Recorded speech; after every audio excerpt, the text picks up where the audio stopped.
ಕ್ಷಯರೋಗದ ಬಗ್ಗೆ ಜಾಗೃತಿ ಅಗತ್ಯವಾಗಿದ್ದು, ರೋಗಗಳ ಲಕ್ಷಣ ಬಗ್ಗೆ ಮೊದಲು ನಾವು ತಿಳಿದುಕೊಂಡು ಕ್ಷಯರೋಗ ಪತ್ತೆಗೆ ಇರುವಂತಹ ಚಿಕಿತ್ಸಾ ವಿಧಾನಗಳನ್ನು ಅನುಸರಿಸಿ ಕ್ಷಯರೋಗಕ್ಕೆ ಚಿಕಿತ್ಸೆ ಪಡೆದುಕೊಂಡಾಗ ಅದನ್ನು ನಿರ್ನಾಮ ಮಾಡಬಹುದು ಎಂದು ರೇವಣಕಟ್ಟ ಪ್ರಾಥಮಿಕ ಆರೋಗ್ಯ ಕೇಂದ್ರದ ವೈದ್ಯಾಧಿಕಾರಿ ಡಾಕ್ಟರ್ ಇಲಿಯಾಸ್ ಹವಾಲ್ದಾರ್ ಅವರು ಅಭಿಪ್ರಾಯಪಟ್ಟರು.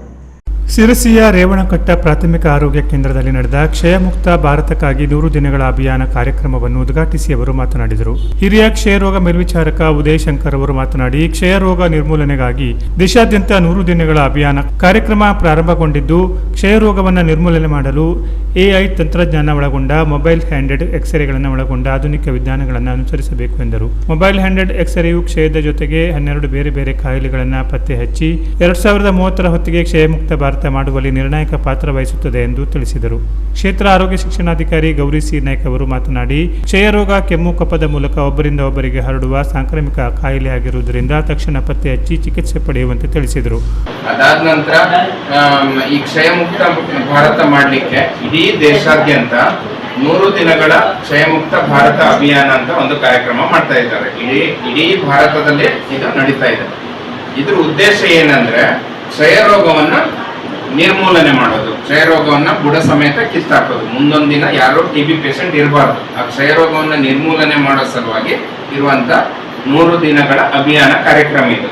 ಇದರಲ್ಲಿ ಪ್ರಮುಖವಾದಂತ ಕೆಲಸ ಏನಂದ್ರೆ ಹೆಚ್ಚೆಚ್ಚು TBಯನ್ನ ನಾವು TB ರೋಗ ನಿರ್ಮೂಲನೆ ಮಾಡ್ಬೇಕಂದ್ರೆ ಮೊದ್ಲೇನ್ ಮಾಡ್ಬೇಕು, TB ರೋಗನ ಪತ್ತೆ ಮಾಡ್ಬೇಕಲ್ವಾ. ಜನರಿಗೆ ಕೆಮ್ಮಿದೆ, ಕೆಮ್ಮು ಇದ್ದವರಿಗೆ ಪರೀಕ್ಷೆ ಮಾಡ್ಬೇಕು, ಕಫ ಪರೀಕ್ಷೆ ಮಾಡ್ಬೇಕು. ಕಫ ಪರೀಕ್ಷೆ ಮಾಡಿದ ನಂತರ ಮತ್ತೆ ಸಿಬಿನಾಟ್ ಪರೀಕ್ಷೆ ಮಾಡಿಸ್ಬೇಕು. ಅದಾದ ನಂತರ ಎಕ್ಸ್ರೇ ಮಾಡ್ಬೇಕು. ಇದೆಲ್ಲ TBಯನ್ನ ಪತ್ತೆ ಮಾಡುವಂತ ಪರೀಕ್ಷೆಗಳು.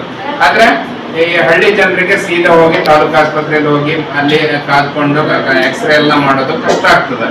ಅದಕ್ಕೆ ಇದು ಮೊಬೈಲ್ ಹ್ಯಾಂಡೆಡ್ ಎಕ್ಸ್ರೇ ಅಂತ ಹೇಳಿ ಜನರಿದ್ದಲ್ಲೇ ಎಕ್ಸ್ರೇ ಮಷೀನ್ ಅನ್ನ ತಗೊಂಡೋಗುವಂತ ಕಾರ್ಯಕ್ರಮ.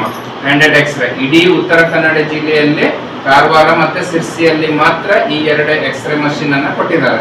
ಅದರಲ್ಲಿ ಇವತ್ತು ನಾವು ರೇವಣಕಟ್ಟದಲ್ಲಿ ಮೊಬೈಲ್ ಹ್ಯಾಂಡೆಡ್ ಎಕ್ಸ್ರೇ ಮುಖಾಂತರ ಇದು ಬರೇ TBಯನ್ನಷ್ಟೇ ಅಲ್ಲ, TB ಜೊತೆಗೆ 12 ವಿಧದ ಕಾಯಿಲೆಗಳನ್ನ ನಮ್ಮ ಹಾರ್ಟ್ ಅಲ್ಲಿ ಇರುವಂತ ಪ್ರಾಬ್ಲಮ್ಗಳನ್ನ ತೋರಿಸ್ಕೊಡ್ತದ. ಆತರ ಇತ್ತು ಅಂದ್ರೆ ಯಾರು ಕಫ ಪರೀಕ್ಷೆಗೆ ಹೋಗ್ಬೇಕು, ಯಾರು ಫಿಸಿಷಿಯನ್ ಭೇಟಿ ಆಗ್ಬೇಕು, ECGR ಮಾಡ್ಬೇಕು ಅಂತೆಲ್ಲ ಹೇಳ್ತಾರ ಅವರು.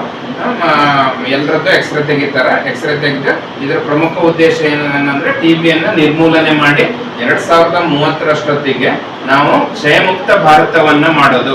ಕಾರ್ಯಕ್ರಮದ ನಂತರ ವೈದ್ಯಾಧಿಕಾರಿ ಡಾಕ್ಟರ್ ಇಲಿಯಾಸ್ ಹವಾಲ್ದಾರ್ ಅವರು ಆರೋಗ್ಯ ತಪಾಸಣೆ ನಡೆಸಿದರೆ, ಪಂಡಿತ ಸಾರ್ವಜನಿಕ ಆಸ್ಪತ್ರೆಯ ವಿಕಿರಣ ಶಾಸ್ತ್ರ ಚಿತ್ರಣ ಅಧಿಕಾರಿ ಲಕ್ಷ್ಮಣ ಹಾಗೂ ಹಿರಿಯ ಆರೋಗ್ಯ ನಿರೀಕ್ಷಣಾ ಅಧಿಕಾರಿ ಆಂಜನೇಯ ಅವರು ಕ್ಷಕಿರಣ ತಪಾಸಣೆ ನಡೆಸಿದರು. ಸಮುದಾಯ ಆರೋಗ್ಯ ಅಧಿಕಾರಿಗಳಾದ ಅಂಬುತಾಯಿ ಸುತಾರ ಮತ್ತು ರವೀನಾ ಚೌಗಲ ಅವರು ರಕ್ತದೊತ್ತಡ ಹಾಗೂ ಇತರೆ ಪರೀಕ್ಷೆ ನಡೆಸಿದರೆ, ಪ್ರಯೋಗಶಾಲಾ ತಂತ್ರಜ್ಞರಾದ ಶ್ವೇತಾ ಶೆಟ್ಟಿ ಅವರು ರಕ್ತ ಪರೀಕ್ಷೆ ನಡೆಸಿಕೊಟ್ಟರು.